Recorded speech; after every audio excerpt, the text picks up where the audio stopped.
seus olhos.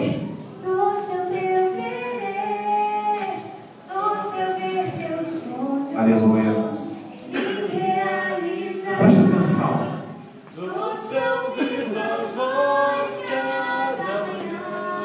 Aleluia.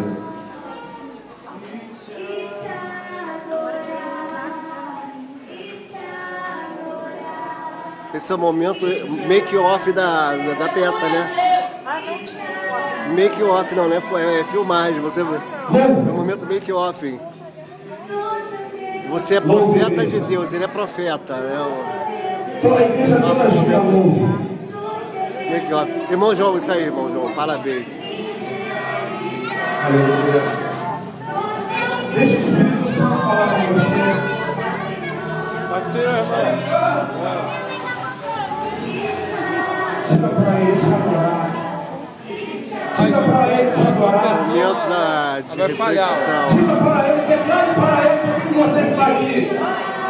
Diga de novo, mais uma vez. Diga para ele.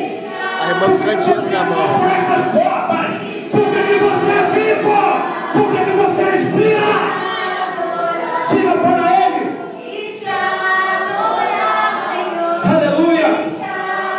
Fale para ele. Para que você foi chamado? Tira o melhor do teu coração nesta noite. Deixa o Espírito Santo falar contigo. Aleluia. Glória a Deus. Você já sentiu a presença de Deus.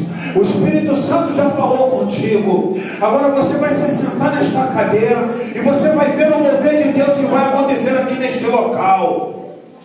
Você vai entender o porquê que Deus te chama e porquê que Deus está te preparando para aquele grande dia.